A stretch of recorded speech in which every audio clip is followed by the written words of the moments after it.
You're listening to the Launchcast, your favorite podcast on the planet, brought to you by Launchpad 516 Studios with me, your host, George Andriopoulos.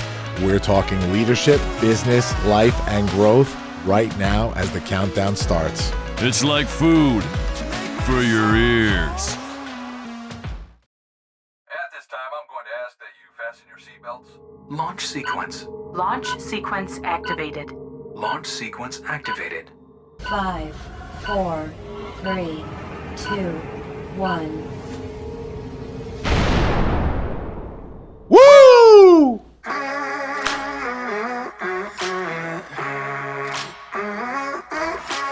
Hey, everybody. Welcome to the Launchcast. Episode 309, Goosebumps. The title this week is, Can You Hear the Winds of Change? This is a good title. You're going to find out in a couple of minutes why. I'm so glad you guys joined us again this week. We have been on fire the last few weeks. I'm going to tell you why. But first, it's the LaunchDad himself bringing you your favorite podcast on the planet. Leadership, business, life, growth. Right now, as the beat drops. Into the black hole.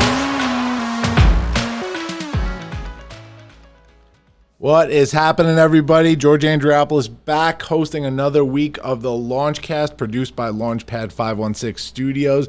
Man, these last few weeks have been a blur. We've actually been recording like back to back to back, day after day for some of these episodes. And I just recorded yesterday, episode 308 with Chef Mark Bynum. Man, that was a heavy episode. That was so good. If you haven't listened to it, go back on all your favorite podcast platforms and check out that episode. But yeah, we told you this year we're doing stuff different on this season of the Launchcast. Season 3 is all about actionable change. It's about showing you how to take action on that leadership. We taught you the leadership first. We showed you some more in season 2. We showed you stories. I told you stories. And now season 3 is about action. We have a few different types of episodes. Here we are back with our OG, our original leadership deep dive interviews. And I'm so happy for this guest today. And I want to do a shout out to one of the services that I use to match us up with guests. Podmatch has been awesome. Janice came from Podmatch, and we've had a few other guests that have signed on that are going to be coming on from Podmatch. And of course, we had a couple of episodes ago, 307 was from Podmatch as well. And it's kind of cool. And these are resources that we're also bringing to our shows that we produce from Launchpad 516 Studios. And we're just filling this thing up with good content. So without further ado, let me read the bio, and then I'm going to bring our guest on screen. Our guest this week, Janice Lintz. Janice decided to change the world for people with hearing loss after a doctor told her that there were special schools for her daughter immediately after diagnosing her with a hearing loss. Janice decided it was easier to change the world rather than lower her standards. And I can understand that. We're going to talk about that. Janice has transformed hearing access in the United States, including but not limited to captioning standards on television, captions on in-flight entertainment on airplanes, hearing access in museums, theaters, subways, taxis, airports. Build-A-Bear Workshop added hearing aids to its national product line because of Janice's advocacy. In addition, Janice helped the National Park Service rewrite its guidelines. She has worked with corporations, government agencies, nonprofits globally to transform hearing access. There's so much more. I'm not going to waste time in the bio doing this. Let us bring this beautiful lady on stage. Here we go. Hello, Janice. Hi, George. Thank you so much for having me. Absolutely. Thank you so much for being here. So I want to dive right in, and I'm going to tell you in a little while why I chose you as a guest when we were matched up. But I'm going to dive in with the first question that we ask every single week on the Launchcast. Janice, are you a leader? Yes, I am. I mean, I think I didn't start out that way, but I became that way. Yeah, so talk to me about that. What is your definition of a leader? I mean, I see someone that takes charge. I mean, I guess my entire life, I always was the person who was, if something wasn't working, I changed it. I mean, whether I was 13 years old and I was writing letters to politicians, or I was in college and I was recolonizing sororities on campus. That's just kind of who I am. I see a problem and I solve it. I don't look to say somebody else should do it. I do it. Well, I love that you said that. So that's sort of our definition here. Every week we hear a different guest tell us what their definition of leadership is. For myself, at its core, before you get into all the nuances of it, at its core, leadership is standing up and saying, I'll do it, right? Whether it's I'll do it with you, I'll do it for you, I'll teach you how to do it, whatever that answer is, I'll do it. Standing up and saying, I'll do it. So I love that, and I love what you've done.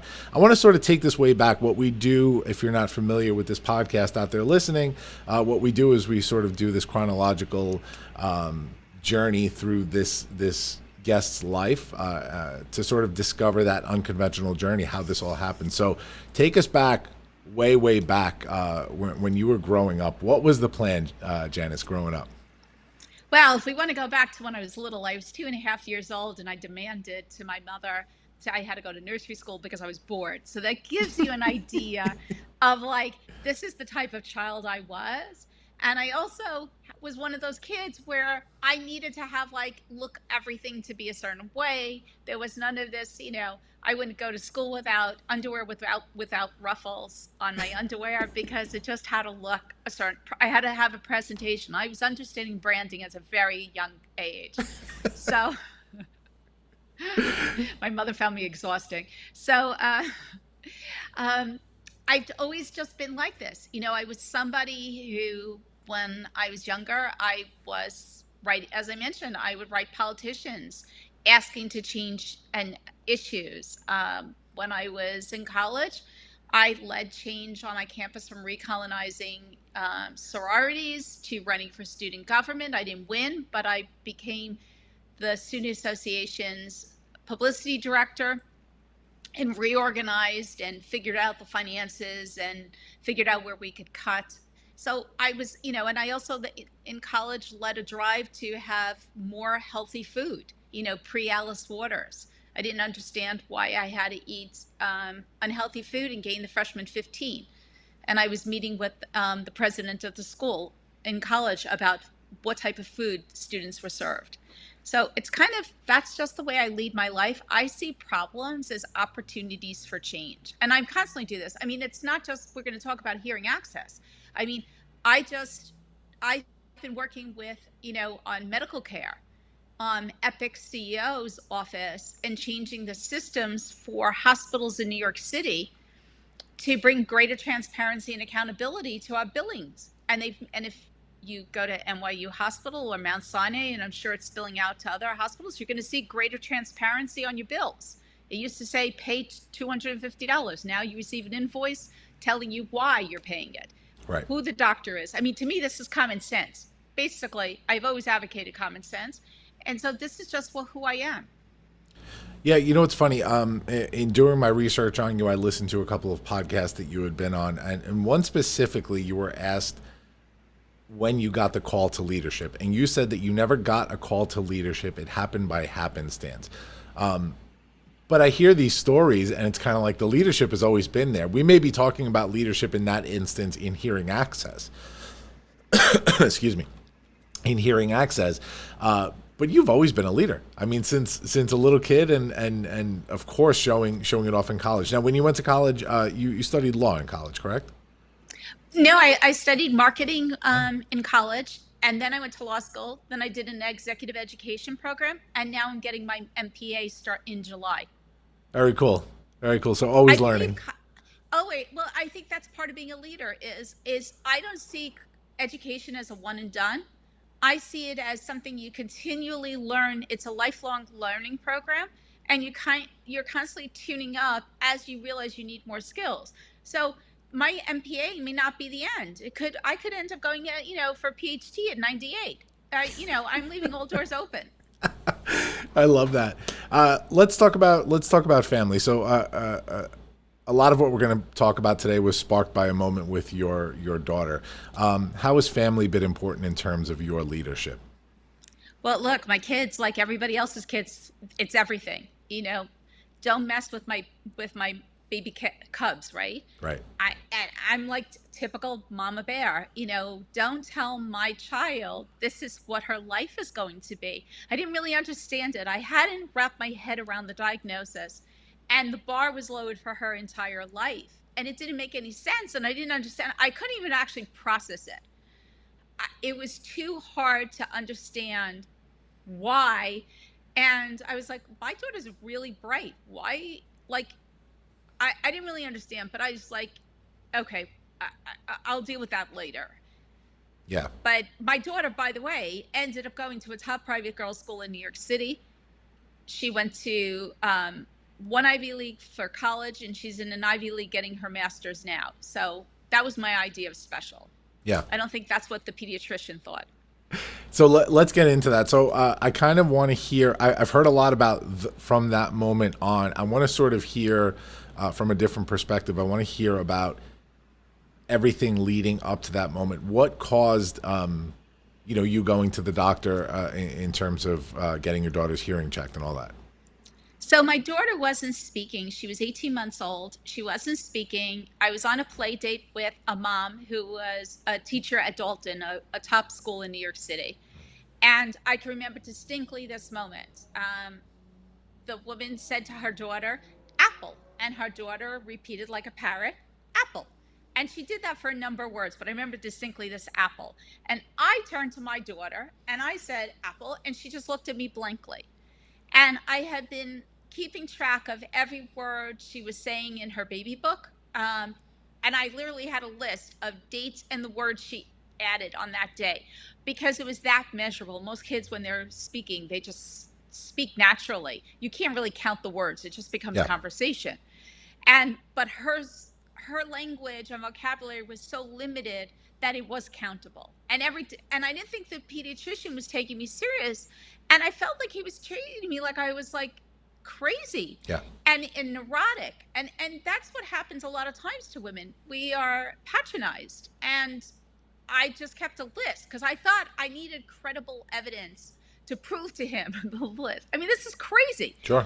And I was going to parenting conferences and trying to figure out what was wrong. And you have to remember, my daughter's 27. This is just when early intervention is starting. Autism, I only knew one person with an autistic child, and even then I didn't really even understand it. So this was a very different time before, getting every child having all of this test. Thank goodness this doesn't happen anymore. Fabrizio, our mailbag has been blowing up lately with questions about the Launchcast and our beautiful studios here and how we produce this whole thing. What do you think? You think it's time that we give them the secret? Yeah, I think so. Hit me with some dreamy stuff. Good. Guys, it's time to tell you that the Launchcast, your favorite podcast on the planet, is now produced by Launchpad 516 Studios. What is Launchpad 516 Studios, you ask? Well, I'm going to tell you. It is our brand new podcast production company operating right here at Launchpad 516. Who am I talking to right now? I am talking to people with an existing podcast. I am talking to people with an idea for a podcast. I am talking to anybody that has an important message to get out there, and they want to do it on the biggest platform on the planet, podcasting. Guys, hit me up with all of your questions. I'm going to fill you in a little bit right now on how we do this. So, podcast production from us means we are doing everything from the admin side of producing your show to filming, recording, and editing to post-production to monetization of your show. Fabrizio, they like that. Monetization. That means you get to make money on your hobby and turn this into a potential career. We are bringing on a ton of shows under the Launchpad 516 Studios banner, and I am so excited to get this thing started. Contact me at Launchpad CEO on Instagram, Facebook, or hit us up on the email, media@launchpad516.com. You are not going to want to miss this opportunity, guys. This is going to be big. So the doctor said to have her tested, so I went.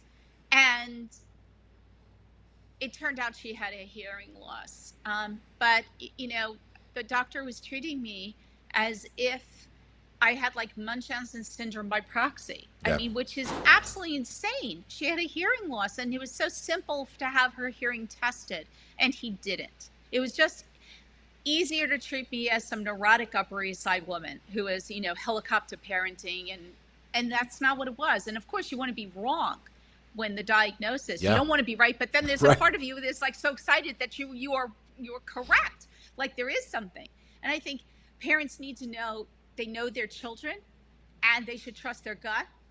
And when you don't have a great communication with a doctor and any doctor patronizes you, change doctors. And now I have a zero tolerance for any doctor who patronizes me.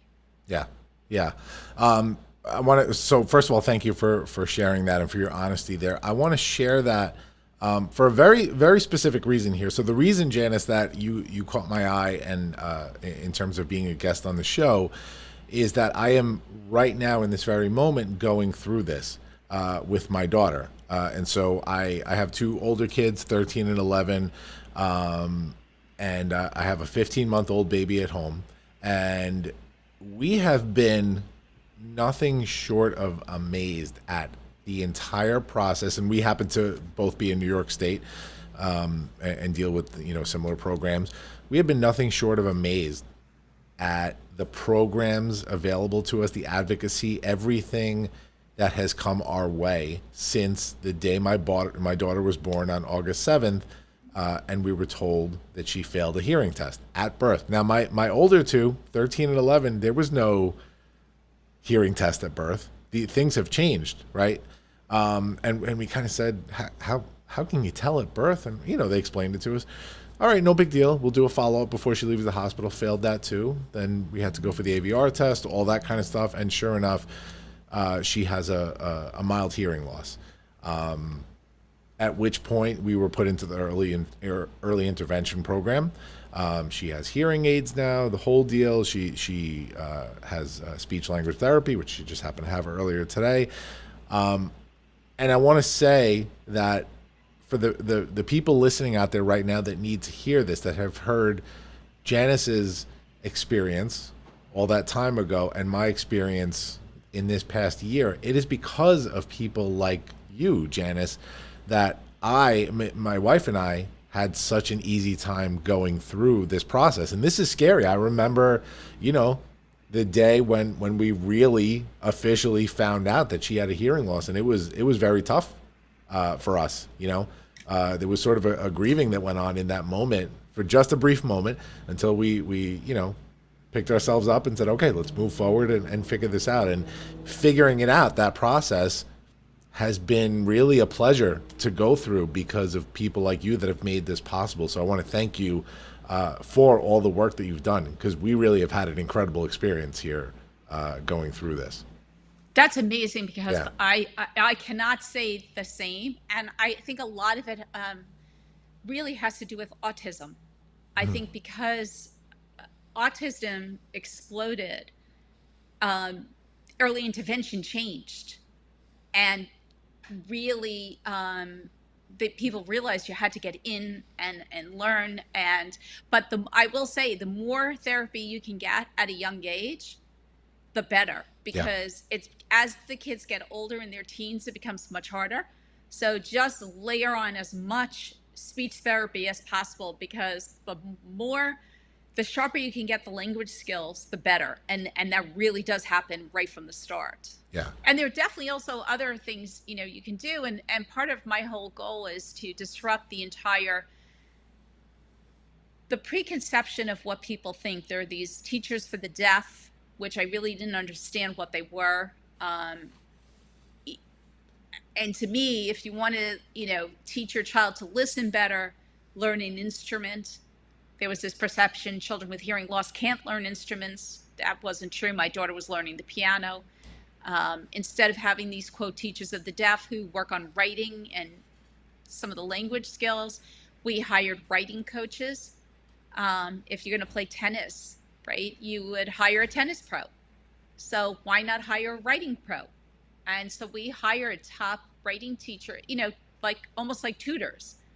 but we hired people who went to Ivy equivalent schools because I wanted to make sure her writing skills were really sharp. Yeah. And they are, I mean, super sharp. And I just felt the entire industry needed disruption, and they were still operating on very antiquated notions from long ago that no longer exist. Yeah.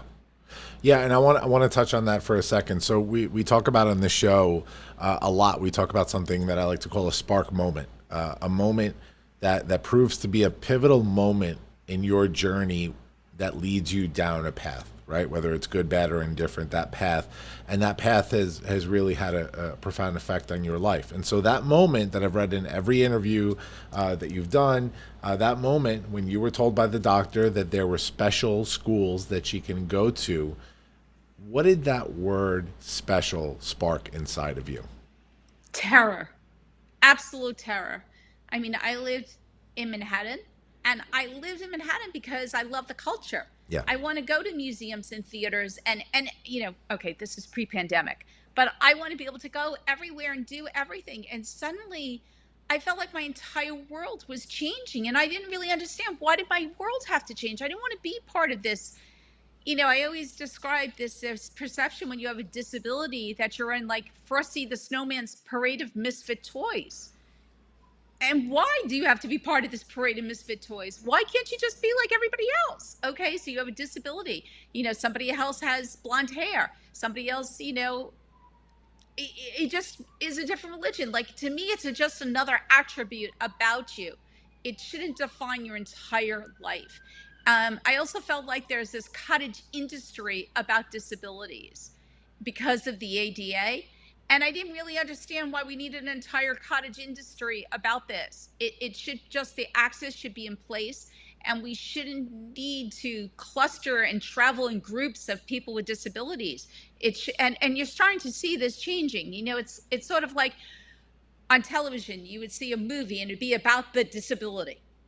And now you're starting to see television programming where one of the characters, oh, by the way, has a disability. And the show doesn't revolve around that person's disability. It's just another part of the storyline. Sure. And I think it's finally changing, and people are realizing that. But there are a lot of people entrenched in this industry of disabilities because that's what their career is about.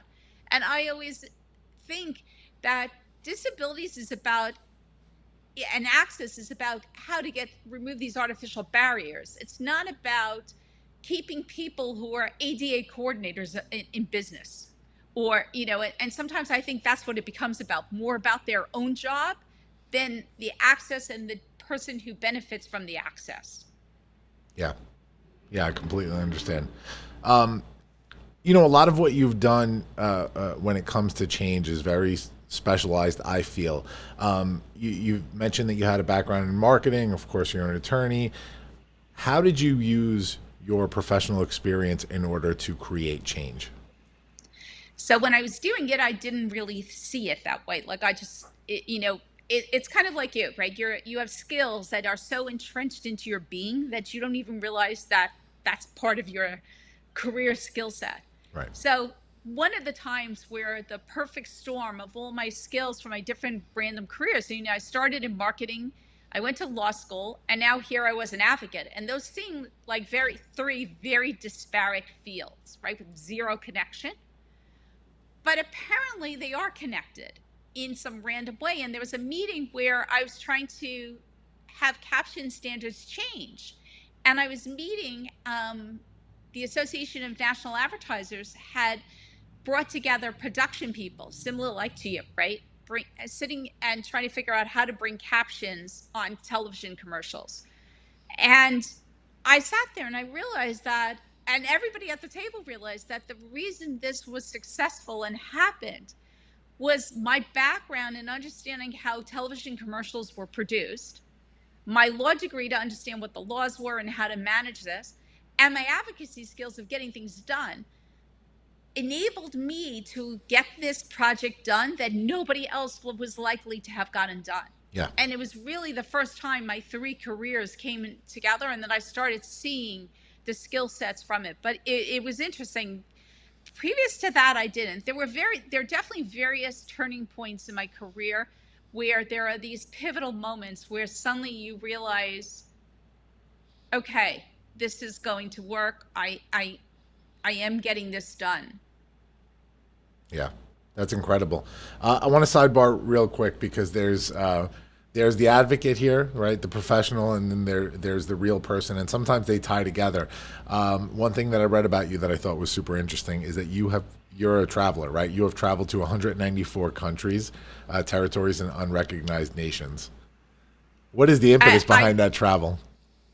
I am a super curious person and I am obsessed with travel, but this is like, I grew up traveling. My grandmother traveled. My mother, when she was alive, I never knew what country she was in. We always traveled. So this is just like, it's in my DNA and I love it. And, I did the classic post-college backpacking trip and it was a light bulb moment of like, oh my God, I didn't realize that cheese tasted like this and ice cream.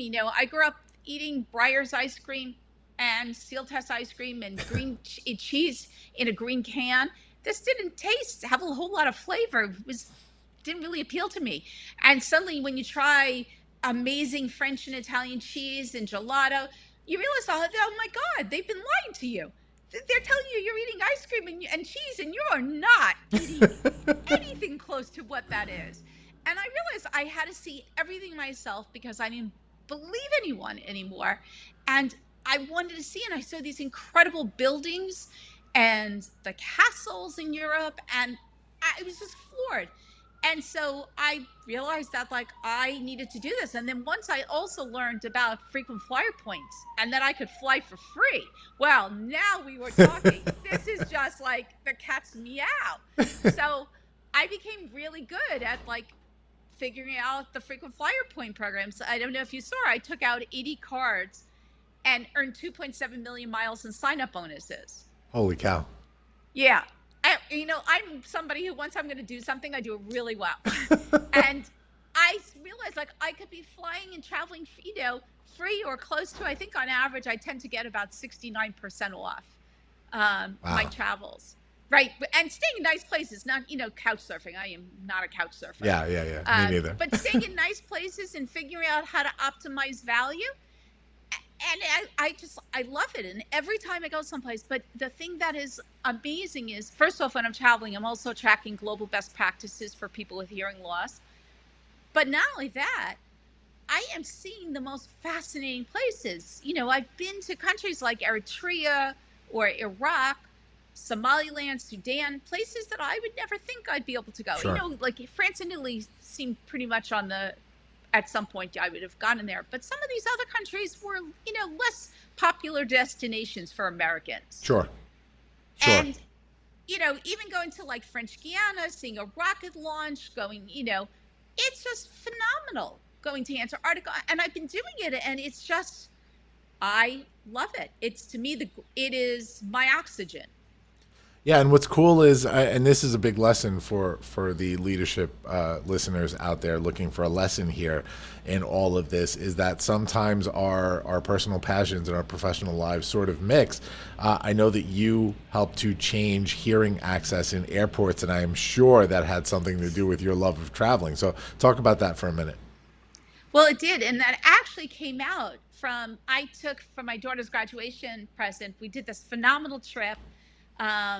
I took her to Sri Lanka and the Maldives, and we had to, because I was using points and we booked it the last minute, we had to fly through Japan one way and Malaysia the other way. Not exactly on the way, but if you turn obstacles into opportunities, we ended up going to an incredible world's best list restaurant in Tokyo. Just if you're going to go for an overnight, why not go to the best restaurant in the world? And have sushi for breakfast. So you can turn these obstacles into opportunities. But when we were flying through the airport, she was going back to school and I was coming back to New York, and they made a gate change for her flight, and I knew she didn't hear it. And like every teenager, her battery on her phone was dead. And so I couldn't communicate with her, and I asked the person at the gate, for American Airlines, can you please let her know that her gate changed? And she said, no, I can't. And she wouldn't help me. Right, exactly. Wow. That was my, what do you mean you can't? My daughter's going to miss her flight and she's going to be, this is not going to work. And they're like, no, I'm like, I can't reach her. What do you want me to do? And I was like, this is outrageous. So I remember I screenshot the flight change and the fact she couldn't, and I took all the information down. And when it came back, I decided this was going to be a project I was going to change and I was going to start working on it. And coincidentally, I met somebody who knew the CEO of Delta Airlines and gave me his email address. And I wrote him a letter, and that adding induction loops, which allows a person with hearing loss to hear the announcements directly in their hearing aid or cochlear implant when they switch to the telecoil setting, occurred. And once Delta started doing it in their airports as they renovated, like you'll see it at LaGuardia, Newark, and JFK, as they renovate the airports, but it's in Detroit, it's in Rochester, and as they renovate, they're adding it. Once Delta did it, then other airlines started doing it, because you see, what's really fascinating is once one airline does it, the others can't say they can't do it. Right. And so like in Rochester, you had, I think, United and JetBlue added it. In Seattle, I think it was Alaska Airlines added it as well. And so you're starting to see, and then you also have the Alliance Airlines. So Delta's part of, just blanked the Alliance, but the Alliance. I know what you're talking about, yeah. I just can't believe I blanked, but with Air France. And so I've seen now induction loops with Air France. And so that's what happens, and it starts spilling out. In the interim, I filed, there was a federal comment. And this is something where, like, when somebody else has something they want to change, that the comment didn't specifically ask for this question. It asked about service animals in airports. But if there is a comment about somewhere tangentially connected to your topic, there's nothing that says you can't put in what you want to put in. What are they going to do? Come and arrest you? Like, they're not going, like, there's nothing they can do. You can submit a comment of anything. They don't have to do it. But I decided you're going to still have eyeballs on that filing, right? If I write a letter to someone, I may not get eyeballs on it. But I am going to get decision makers' eyeballs on my comment if I filed a comment, addressed the service animal issue, and then added issues about captions on in-flight entertainment and induction loops. And sure enough, it did. In fact, the US DOT mandated captions on in-flight entertainment emanating departing the United States after I worked with Richard Branson at Virgin, thank you, at Virgin Atlantic. So it's a great way to be able to reach the critical decision maker by filing comments, even if it's unrelated to your topic. So one of the questions that I was going to ask you, I'm looking at my notes right now, one of the questions that I was going to ask you, and you really just answered it, more so for the audience to really understand, is that when you can gain access to influential people, that's one of the greatest ways to affect change. I'm not going to dive too deep into this because we're also not afraid to share other podcasts. What I'm going to do is in the show notes, I'm going to share a couple of links to podcasts that you've done so that people can hear more of a step-by-step on affecting change and how to gain access to influential people. But quick lesson for people out there, guess what? That's how you affect change. It was funny. I was speaking to somebody earlier, a business owner who is having kind of a major issue. I don't want to dive into it. Kind of a major issue that really exposes them, and something that wasn't their fault, right? Something that could be a quick fix. And they're trying to get this fixed by a vendor of theirs. And even though it was their own fault, the vendor won't fix this. And this is a huge issue. And I said to him, I go, all you have to do is just go on Twitter as your company and tag them and point it out. And this will rise in the ranks real quickly. And this will be fixed for you by the end of the day. And he goes, oh, you know what, you're kind of right. And so how we gain access to those influential people, that's a process. I'll link some other podcasts where you've talked about that. But Janice is a master at this, guys. So please take note of this, seriously. So let's talk about hearing access and innovations, which people can read more about at hearing. I'm sorry, what's the website for that? Hearingaccess.com. Hearingaccess.com. So tell us about that. So after I was working as an advocate for many years, I transitioned into a consultant. Part of it is, and it's a really tricky line because I still also work as an advocate, but I felt companies were asking me to do work for them that they would otherwise pay a consultant, but they felt they didn't have to pay me. And I didn't understand why companies devalued my time. And I was like, that is unacceptable. So I now offer a two-tier approach. I liken it to like Adobe, right? You have the free version, basic. So if you look at my website, janicelintz.com, you'll see under tools to use a bunch of tools that can help you, and you can do it yourself. All the information is under tools to use. And if you read through all that, you could figure it out yourself. But, like IKEA furniture, right? Yep. You put it together yourself. But if you want the pre-made version of the furniture or the bells and whistles on Adobe, then hearingaccess.com, then you hire me. But I'm no longer going to do what I did in the past of write reports for people. I would do very, very detailed reports. And I realized it was really disrespectful, not only to me, but people with disabilities, because people with disabilities or their parents should not have to routinely provide detailed reports on how to accomplish the access that is pretty self-evident. Yep. And by repeatedly doing it for free, I was facilitating this ineptness. And I was no longer going to do that. Yeah. And so I have ceased doing that. Yeah. I love that. I completely understand that. I have my main business is a management consulting company. This is all fun stuff for me here.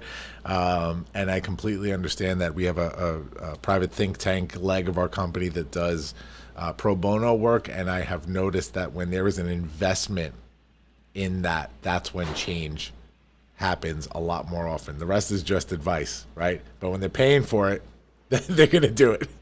They're going to get it done. I want to say, Janice, I love everything that you're about. I've checked out so much of your work. It's so incredible. I'm not even going to get into the list, guys. You know what? Let me touch on the list. She was a 2016 Aspen Institute Spotlight on Health Scholar, a member of the U.S. Access Board's Rail and Passenger Vessel Committees, a member of the New York State Interagency Council for the Deaf and Blind. I have a whole list. I'm going to put all of this in the show notes so you can read all this. This woman is the real deal. She is the real deal. Check out Hearing Access and Innovations. We're going to move on to the big three real quick before we wrap this thing up. So let's do it right now. The big three. The big three from the Launchcast. Janice, the big three is, I'm going to throw out some stuff. You're going to give me your top three quick, concise answers. No surprises here. It's going to be fun. Ready? Okay, let's go. Let's throw out a softball first. 3 favorite places that you've ever traveled. Oh, that's everybody always asks me. First off, I love every place, but I always feel like that's where the question is more really, where should people go to see something that just will blow their minds, blow themselves away? Bolivia is one of them, and going to see the salt flats during the rainy season is like a must-see. Saudi Arabia, it is nothing like anyone expects. And then there's the edge of the earth, which is a dried ocean that looks like the Grand Canyon, but with fossils. It's unbelievable. And then, of course, any place in Europe. If you haven't been to Europe, just pick a country, start with one, work your way across the continent, and eat yourself silly. If I ever have you back on, I'm going to ask you that question again, because I want the next time your favorite places for specific reasons, right? Because I've asked people before 3 favorite places in the world, and I've had such a diverse spectrum of answers in that. Even myself, if you ask me 3 favorite places in the world, I will give you 2 locations, and then the third is going to be on my couch when my kids fall asleep on me watching a movie, right? Like, so next time I want to hear your personal favorites and why they're your favorites. This next one is 3 things that you hope your daughter has learned from your journey as an advocate. Wow, I have never really thought about that. One, but it's interesting because I've seen it just this week. How to speak up for herself. She should have her own voice. How to get things done, and how to not take no for an answer. Love that. Love that. 3 greatest moments of change that you've ever affected in your life. Wow. And it's funny, this is also very recent. So there's one that just happened, the new proposed over-the-counter hearing aid regulations. Accomplishing that was mind-blowing for me. I've been working on that since at least 2009. And the fact that the FDA cited my testimony in the footnotes was personally just lovely. I mean, cool. I worked really hard, and it's really, really rare when people acknowledge your contribution. And I find after sometimes when you work really hard and you fight people to get something done, everybody else wants to take credit for it. And it's really infuriating. And so the fact that the FDA acknowledged my contribution in the footnotes and my testimony was, I thought, really unbelievable, because the regulations mirror my testimony. I mean, pretty much verbatim. And it was really amazing because it was so rewarding. I knew I was right. I knew this was what had to be. And it was just really unbelievable. So that was probably one of the most highlights. The other Amazing. Is adding induction loops to taxis. That was a 9-year project that I had to fight taxi cab owners and medallion owners, and they said it couldn't be done. And it is. It's in 3,000 taxis, and really unbelievable. And then the subway information booths. I fought.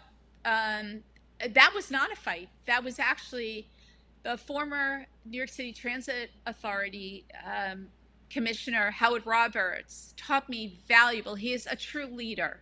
He's since retired, but a true incredible leader, because he taught me so much about leader. And his favorite saying was "leaders lead." Yeah. And he used to tell me that, like, there was his predecessor, the person who took over after him, who didn't agree. And he said, well, he didn't go to Princeton like I did, which I thought was just so funny. But it was just so funny. It was like, he doesn't know how to lead. And he said, you just have to sometimes take a leap that maybe it may not seem obvious to other people, and it may be like a bolder thing to do, but that's what leaders do. Yep. And he was 100% right. And I think of Howard saying all the time, by the way, that was probably one of the 3 fastest projects I've ever accomplished. He just said yes immediately. And I can count literally on one hand the number of projects like that. He was a true leader. Oh, he is a true leader. I don't want to make it like he passed away, but he's a true leader, and the privilege to work with somebody like that. It's not only getting the project done, but people like that have such a profound change on my life, because they teach me. Not only do we accomplish the task, but they teach me and help me then to work on other projects from their life lessons. Yeah. Yeah. Amazing. Amazing. You know what? I think that's a great way to end this thing.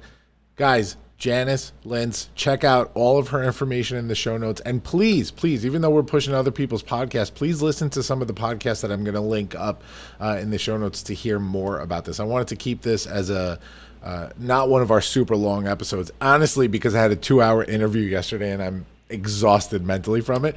So I will definitely have you back one day, Janice, to talk more about this and about the rest of the journey. Thank you so much for joining us today. Oh, thank you so much, George, for having me. Absolutely. I'm going to put you back in the green room for a minute while I close out the show. Hang on. Guys, another one. We did it. 309 is in the books. See this? My show notes? Done. We did it. Check us out every single Monday. Apple Podcasts, Spotify, iHeartRadio, Pandora, TuneIn, Google, Amazon Music, all of those places. We are going strong. And I want to say one thing to you guys real quick. I let you down last season a little bit. Season 1, we killed it. We went 52 weeks straight. I had a mission with this podcast, and we have built something really, really important here. Season 2, I've told you, I've been honest with you. We had some personal tragedy in my family. We had to cut that season short. But now we are building back season 3. And you know how I know this? Because we are rising again. We are rising in the charts, entrepreneurship charts, leadership charts in the United States. In Finland, we charted for a few weeks. It's getting crazy. We are now in, I think a couple of episodes ago, we announced we were in 50 countries. We are now in 53 countries. My goal is to be in as many countries as Janice Lintz has traveled, even though that's not possible because podcasts, I know for a fact, are only available in 175 countries. So she's already outdone us. Guys, we'll see you next week. Launch sequence terminated. Into the black hole. Into the black hole. The Launchcast is brought to you by Launchpad 516 Studios, produced by Fabrizio Fugazi and executive produced by George Andriopoulos. Marketing and PR by Media Convergence. Theme song by Tommy Lungberg. Music and sound effects are licensed through Epidemic Sound. The Launchcast is hosted with Podbean. Make sure to subscribe to this feed wherever podcasts are available and leave us a 5-star review on Apple Podcasts while you're at it, guys.